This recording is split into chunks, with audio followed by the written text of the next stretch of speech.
आज का प्रातः क्लास है 9 मई 1967। आत्माभिमानी होकर के बैठे हो, हर एक बात अपने से ही पूछनी होती है। हम आत्माभिमानी होकर बैठे हैं और बाप को याद कर रहे हैं, क्योंकि गाया हुआ भी है शिव शक्ति पांडव सेना।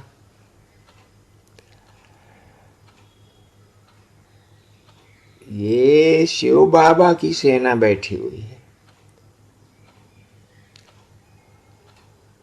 उस जिस्मानी सेना में तो सिर्फ जवान ही होते हैं, बूढ़े व बच्चे आदि नहीं होते हैं। इस सेना में तो बच्चे, जवान, बूढ़े आदि सभी हैं। ये है माया पर जीत पाने के लिए सेना।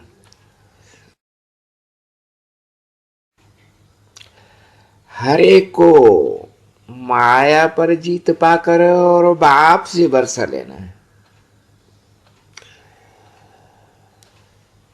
बच्चे जानते हैं कि माया बड़ी प्रबल है।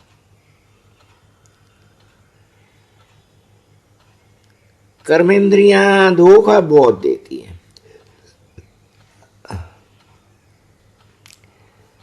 सबसे जास्ती धोखा देने वाली कौन सी कर्मेंद्रियां हैं?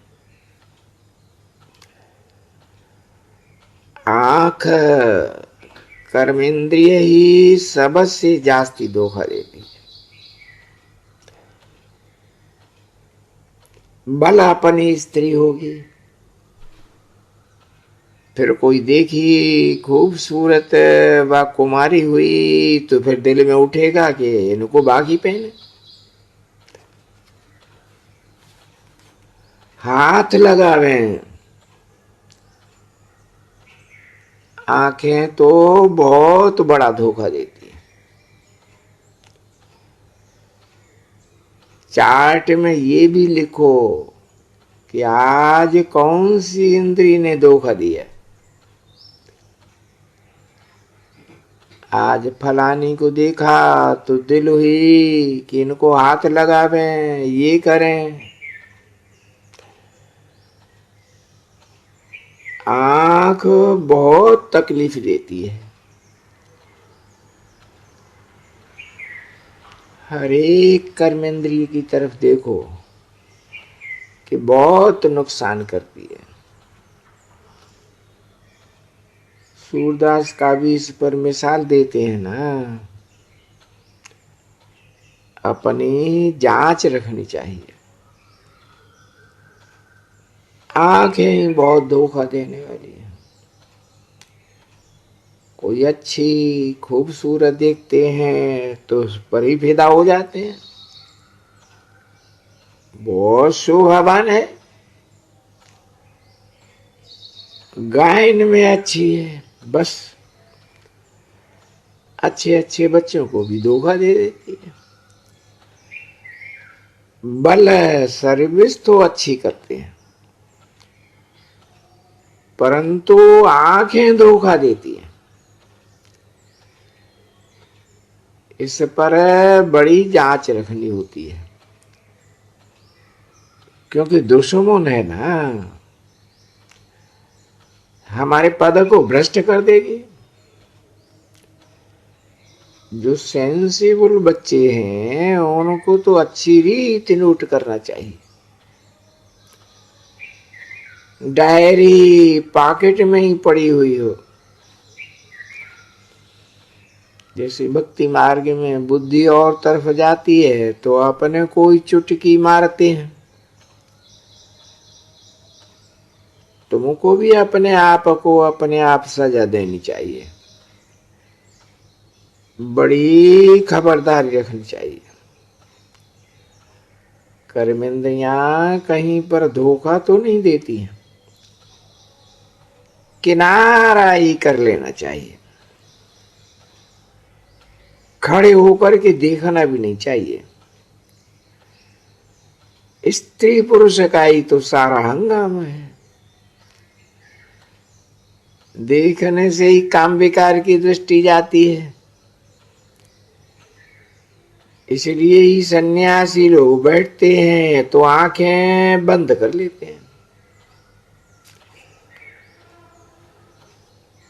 कई सन्यासी लोग तो स्त्री को पीठ दे करके बैठते हैं। बाबा तो अनुभवी है ना। तुम बच्चों को तो मेहनत करनी है, विश्व का राजभाग पाना कोई कम बात थोड़ी है। उन सन्यासियों आदि को तो क्या मिलता है, करके 10-20 लाख करोड़ इकट्ठे करेंगे, मर गए तो खलास, फिर दूसरे जन्म में इकट्ठा करना पड़ेगा। तुम बच्चों को तो जो कुछ मिलता है वो तो जैसे कि अविनाशी वर्षा हो जाता है, वहां पर धन की लालच होती ही नहीं है। ऐसी कोई अप्राप्त वस्तु ही नहीं होती है जिसके लिए माथा मारना पड़े। कलयुग अंत और सतयुग आदि में तो रात दिन का फर्क है। वहां पर तो अपार सुख होता है, यहां पर तो कुछ भी नहीं है। बाबा हमेशा कहते हैं संगम अक्षर के साथ पुरुषोत्तम जरूर लिखो। ये सीधे सीधे अक्षर भूलने नहीं चाहिए, समझाने में सहज होता है। मानुष से देवता किए करत न लागी वार, तो जरूर संगम पर ही आवेंगे ना देवता बनाने। नरकवासी को स्वर्गवासी बनाने। मनुष्य तो सभी घोर अंधियारे में है, स्वर्ग क्या होता है वो तो पता ही नहीं है। और धर्म वाले तो स्वर्ग को देख भी नहीं सकते हैं। इसीलिए ही बाबा कहते हैं कि तुम्हारा धर्म तो बहुत सुख देता है, उसको तो कहते ही हैं हेवन। परंतु ये थोड़े ही समझते हैं कि हम तो हेवन में जा ही नहीं सकते, किसी को भी पता नहीं है। भारतवासी भूल गए हेवन को लाखों वर्ष कह देते हैं। क्रिश्चियंस लोग खुद कहते हैं कि 3000 वर्ष पहले भारत हेवन था। लक्ष्मी नारायण को कहते ही हैं गॉड गॉडिस। जरूर गाड़ी तो गॉड गॉडिस बनाने वाले आवेंगे ना, तो वो ही बनावेंगे ना। तो मेहनत कितनी करनी चाहिए, रोज रोज अपना पोता मिल देखना चाहिए कि कौन सी कर्मेंद्री ने धोखा दिया। जवान भी कोई कम नहीं है, कोई अच्छी चीज देखते हैं तो छुपा कर खा लेते हैं, समझते थोड़े ही हैं कि ये भी पाप है। चोरी हुई ना, सो भी यज्ञ बाबा शिव बाबा के यज्ञ की चोरी करना तो बहुत ही बुरी बात है। कहते हैं कख का चोर सो लख का चोर। परंतु कहाँ तो राजा रानी, फिर कहाँ प्रजा।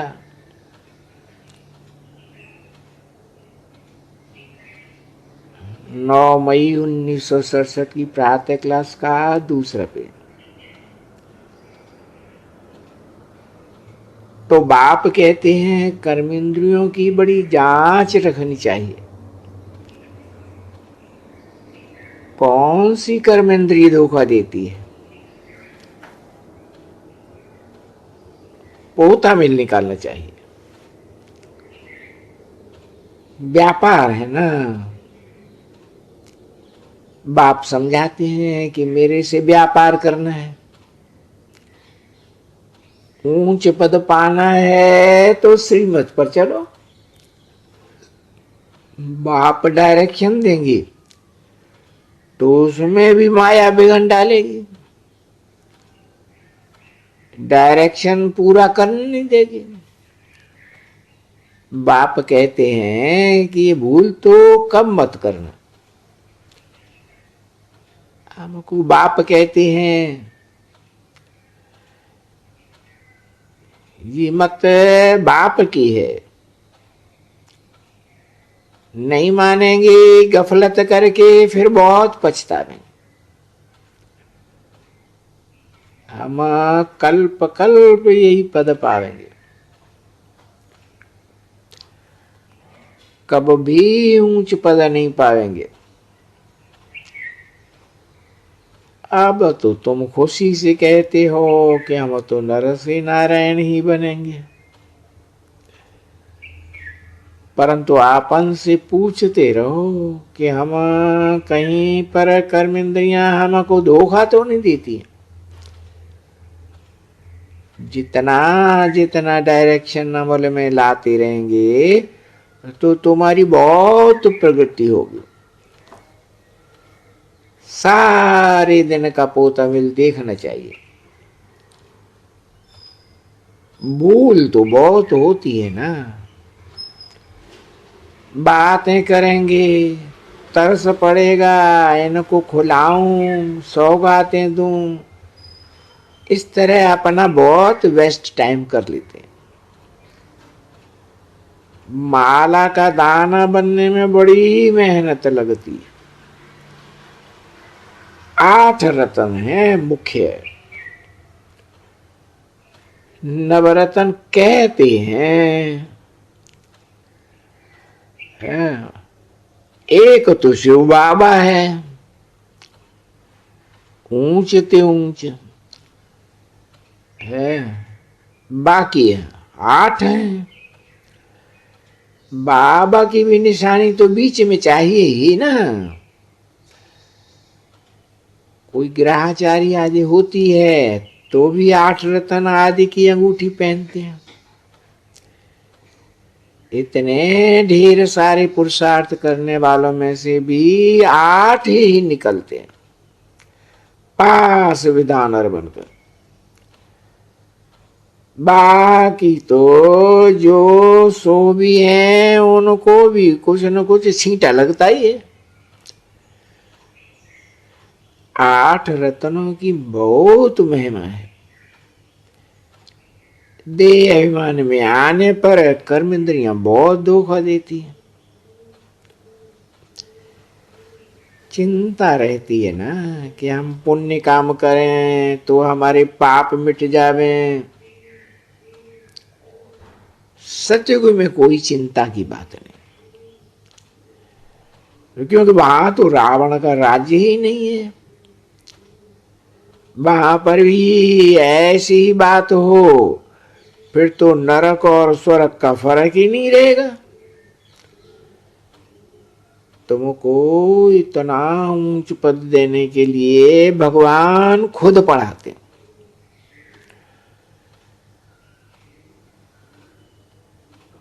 बाबा याद नहीं पड़ता है तो अच्छा पढ़ाई वाला टीचर तो याद रखो। अच्छा भला यही याद रखो कि हमारा एक ही बाबा सदगुरु है। कलयुगी कुसंग वाला कोई यहाँ पर गुरु है नहीं, वो तो बेड़ाई कर देते हैं। सर्वव्यापी कह करके कितना बेमुख कर देते हैं परमात्मा से। माया ऐसी चमाट मार देती है जो कि सब खत्म खलास हो जाता है। तुम कह सकते हो कि तुम तो सर्वव्यापी कह करके बाप ही से बेमुख कर देते हो। बाप पतित पावन कहते हैं कि माम एकम याद करो। तुम फिर ठिक्कर बित्तर में परमात्मा के लिए कह देते हो, फिर पावन कैसे होनेंगे? आसुरी मत पर तुम कितना मेरी ग्लानि अपकार करते आए हो, सबकी ग्लानि करते रहते हो। शंकर के लिए भी कहते हैं कि पार्वती पर फिदा हुआ।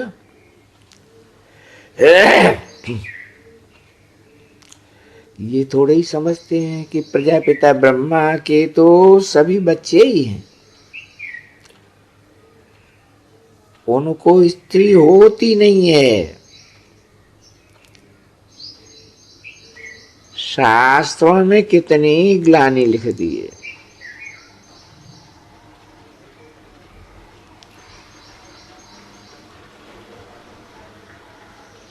बाप तो कहते हैं मैं अपकार करने वालों पर उपकार करता हूं। अभी तुमको भी सब पर उपकार करना चाहिए, किसी पर भी अपकार नहीं, कुदृष्टि भी नहीं हो। अपना ही नुकसान करते हैं, वो वाइब्रेशन फिर दूसरे तक भी आ जाते हैं, उस पर भी असर करते हैं। बाप कहते हैं कि बहुत बड़ी बड़ी मंजिल है, रोज पोता मिल देखो कि कोई विकर्म तो नहीं किया है, माया से धोखा तो नहीं खाया है, कोई कर्म इंद्रियों के वशीभूत होकर के विकर्म तो नहीं बनाया है। ये है ही विकर्मी संपत। विकर्माजीत देवताओं के संपत को कोई जानता ही नहीं है। बाप कहते हैं कि विकर्माजीत संपत को 5000 वर्ष हुए, फिर बाद में विकर्म संपत शुरू होता है। राजाएं जो हैं वो सब विकर्म करते हैं। तब बाप कहते हैं कि कर्म अकर्म विकर्म की गति तुमको ही समझाता हूं।